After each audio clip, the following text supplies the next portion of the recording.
참 예수님,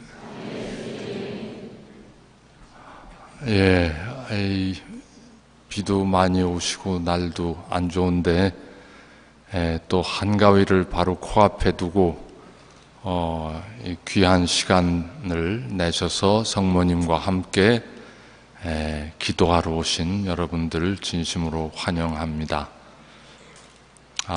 오늘 또 우리 제주교구에 귀한 손님들이 오셨습니다. 우리 제주교구와 자매결연을 맺은 교토교구에 순례단이 20분이 오셨습니다. 신부님, 하나의 신부님이라고 신부님 한 분하고 오늘 도착해서 2박 3일 동안 제주교구에 순례를 오셨는데 이 날짜를 택한 이유는 바로 오늘 이 전례에 우리와 함께 참여하시기 위해서 이 날을 택하셨다고 합니다. 교토 교구 분들께서 여기 저도 오타치 쿠다사이 스미마센.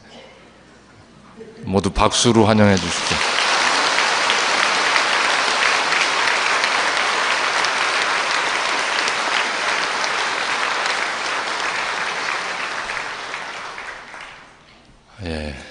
감사합니다. 그리고 저도 몰랐는데 아까 미사 전에 고성욱 신부님께서 저에게 말씀을 하셨는데 청수공소 설립 오늘이 53주년이라네요. 청수공소 교우분들 계셔요? 손 들어보셔요. 여기 계시면. 청수공소 본당 신부님만 오신 것 같으네. 그래도 박수, 축하의 박수 한번 보내드리죠.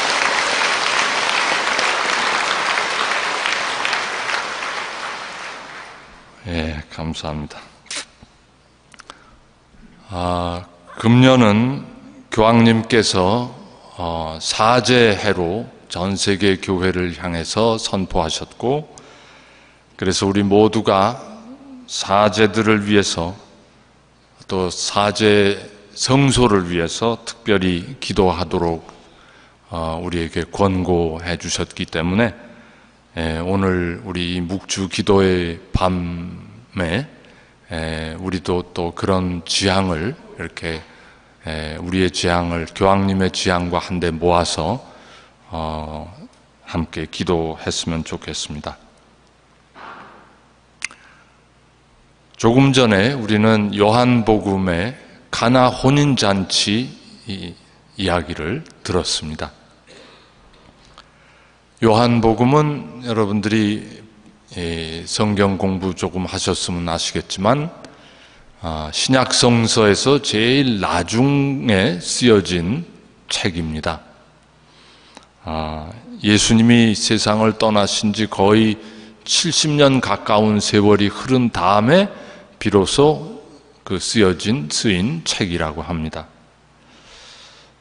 그래서 그 70년이라는 세월이 흘렀으니까 그동안에 사도들과 또 예수님 제자들이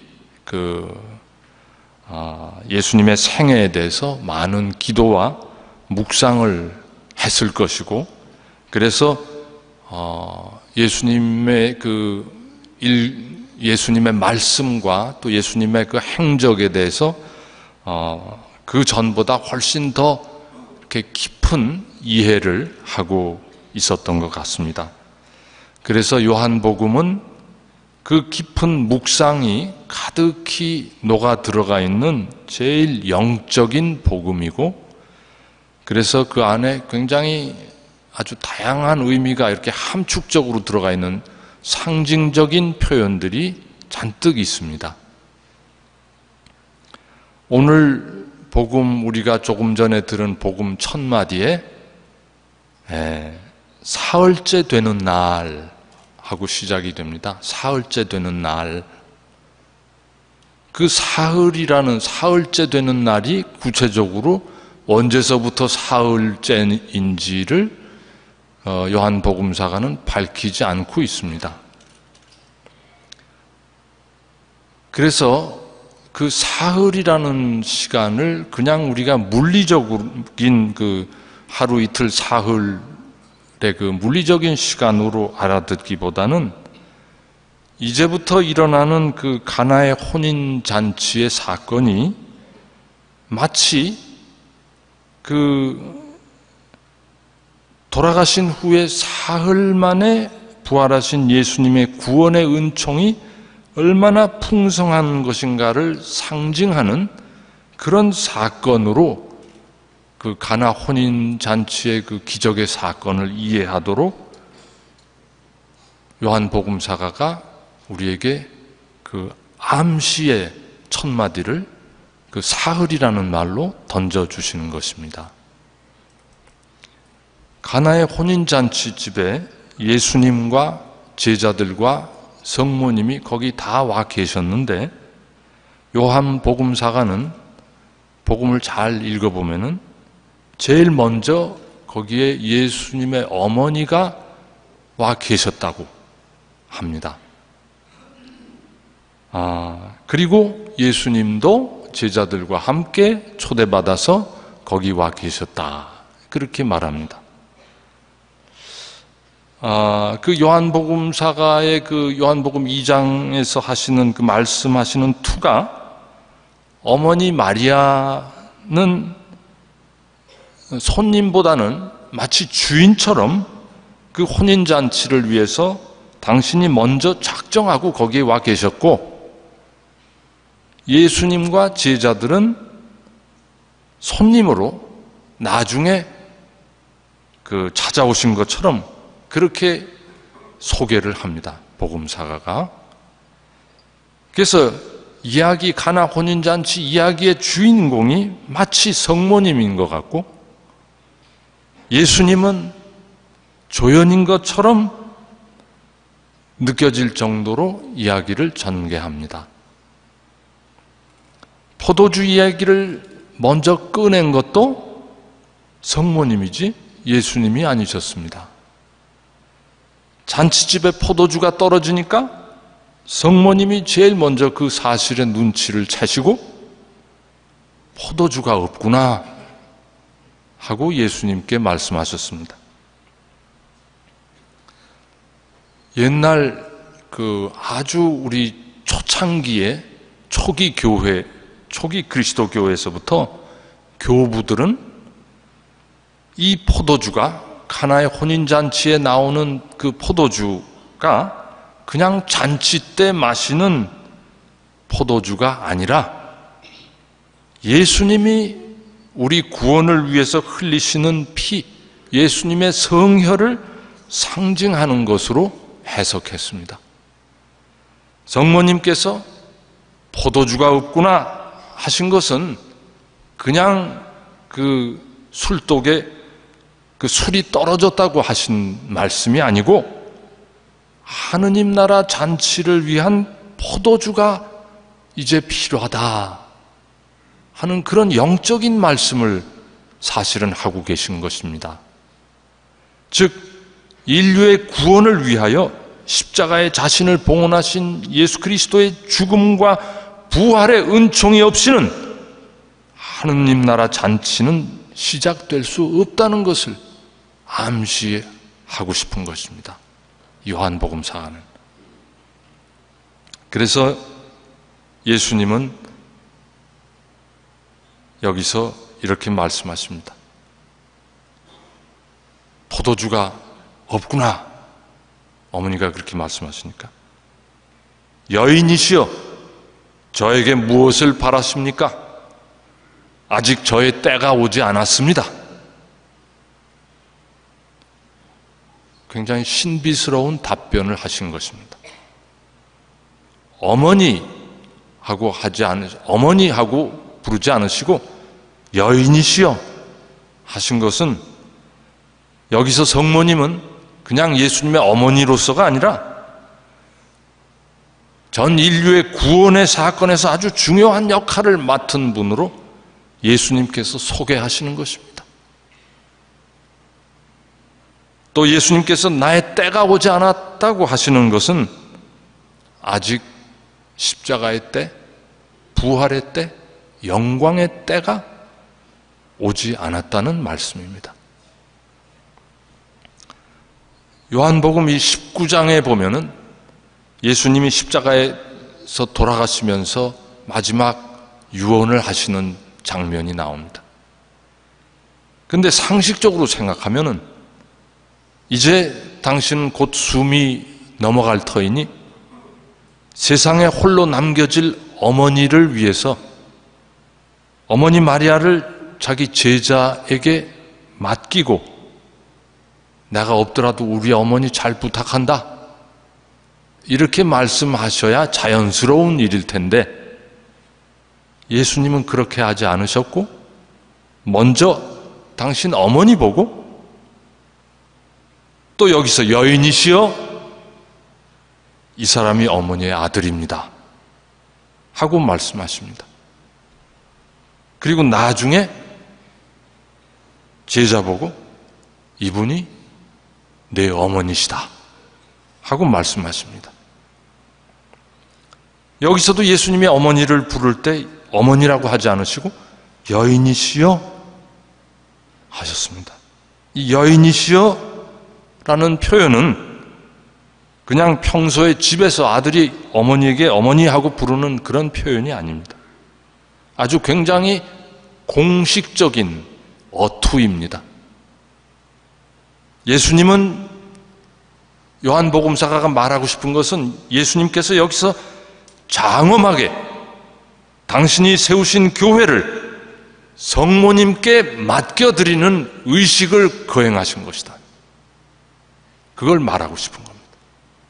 성모님께서 이제부터 제자들의 공동체를 보호해 주시고 당신 아들처럼 보살펴 주시도록 교회 어머니로서의 소임을 공적으로 마리아께 부여하신 것입니다. 가나의 혼인잔치에서 이미 성모님은 당신이 먼저 잔치상에 포도주가 떨어졌음을 알아차리시고 아드님께 도움을 요청하셨습니다. 마리아는 여기서 그냥 단순히 포도주가 부족하니까 포도주를 더 만들어라, 그 얘기를 하신 것이 아니고 마리아는 교회의 어머니로서 교회를 지켜주시고 보살펴주시는 어머니의 역할을 이미 상징적으로 수행하기 시작하신 것입니다. 성모님은 지금도 교회를 지켜보시고 보살펴주시는 분이십니다. 성모님은 가나에서 당신 아드님께 잔치집에 포도주가 떨어졌다고 걱정하시면서 아드님 도움을 요청하셨듯이 오늘도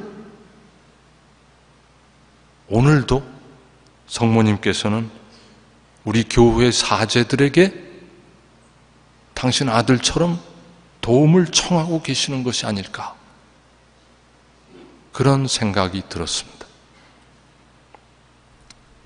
성모님은, 마리아는 이웃집을 당신 자기 집처럼 드나드시면서 이웃의 어려움을 당신의 어려움으로 받아들이시고 도움을 주시고 그 도움을 주기 위해서 손수 팔을 걷어붙이시고 나서셨습니다. 오늘도 성모님은 우리가 당신처럼 이웃과 함께하는 사람들이 되기를 바라시는 것이 아닐까요? 이웃의 어려움을 우리 자신의 어려움으로 인식하고 함께 대처해가는 그런 형제와 같은 이웃이 되어주기를 성모님께서 오늘 바라고 계시는 것이 아닐까요? 오늘도 성모님은 우리 사제들에게 특별히 포도주가 없구나 하고 말씀하시고 싶은 것이 아닐까요?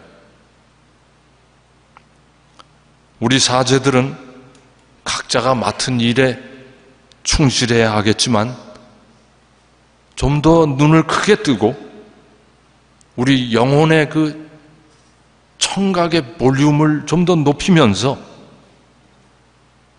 오늘 우리 이웃에, 우리 이웃집에 무슨 일이 일어나고 있는지, 어느 집에 포도주가 떨어졌는지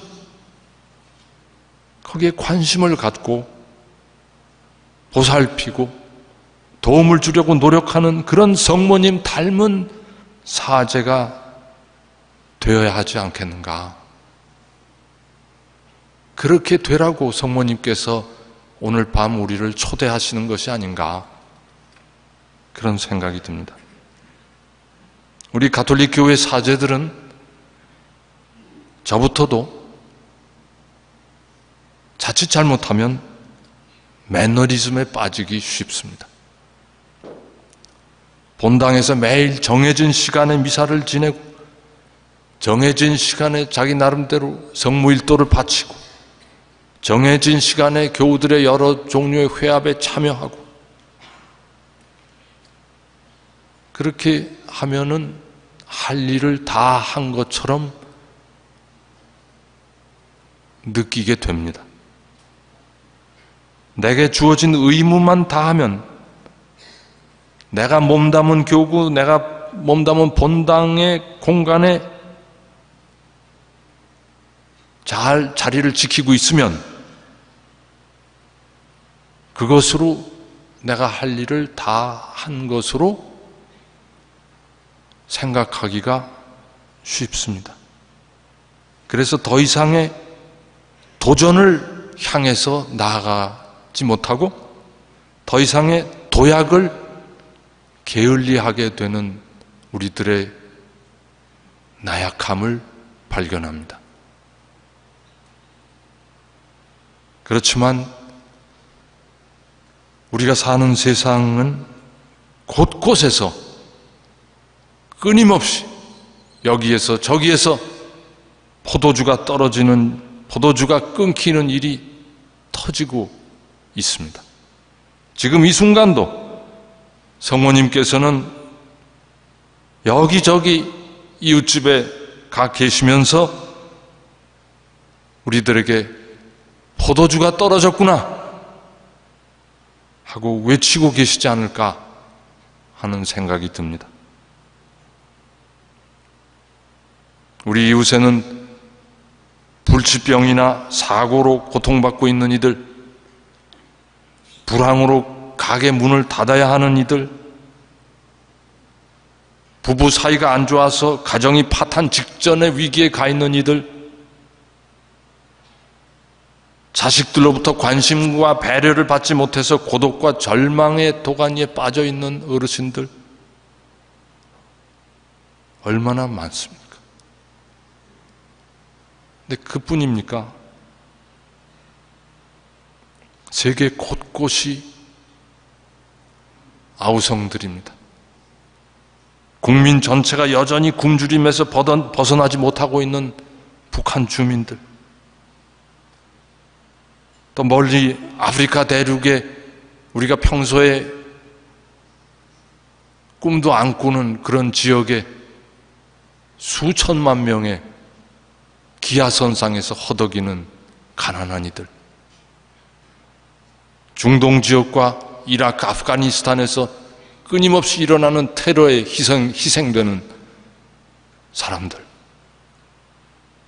그런가 하면 또 며칠 계속 이어지는 지진과 해일로 인해서 집을 송두리 채 갑자기 하루아침에 잃어버리고 가족을 잃어버린 사람들,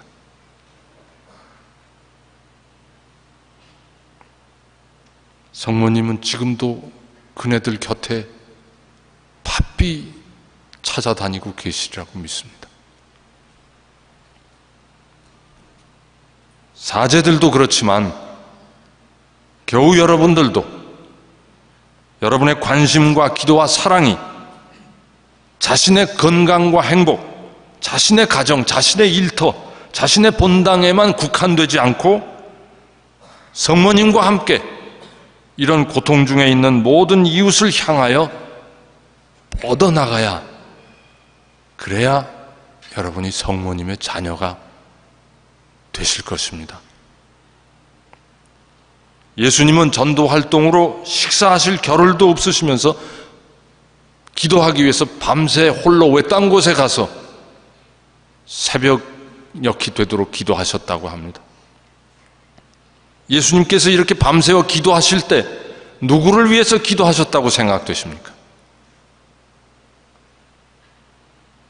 자기 자신을 위해서 기도하셨을까요? 자기 어머니를 위해서 기도하셨을까요? 아니면 자기 친척들, 아니면 자기 제자들만을 위해서 기도하셨을까요? 아닙니다. 아니에요. 복음에 보면은 예수님께서 기도하시는 장면에서 이렇게 말씀하시는 부분이 나옵니다. 아버지, 하늘과 땅의 주님, 지혜롭다는 자들과 슬기롭다는 자들에게는 이 모든 것을 감추시고 철부지들에게 드러내 보이시니 아버지 감사합니다. 여기서 철부지란 누구일까요?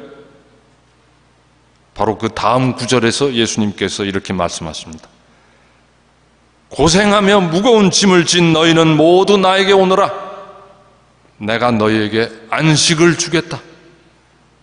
나는 마음이 온유하고 겸손하니 내 멍에를 메고 나에게 배워라. 그러면 너희가 안식을 얻을 것이다. 예수님이 이 안식을 주고 싶어 하신 이들은 당신 주변에 있는 가까운 친지나 제자가 아니라 이런 고생하며 무거운 짐을 진 사람들이었습니다. 우리의 관심과 우리의 기도가, 우리의 행동이 이런 무거운 짐을 진 사람들과 무관하게 내 주변에서만 뱅뱅 맴돈다면 우리는 성모님의 자녀가 되기도 힘들고 예수님의 제자가 되기도 힘듭니다.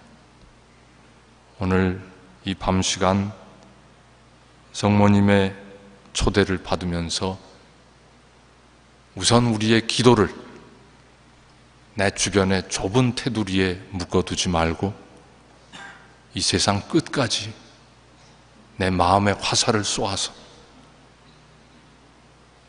기도의 화살을 쏘아서 온 세상 무거운 짐진 자들을 향해서 그들을 위해서 성모님께 기도합시다. 감사합니다.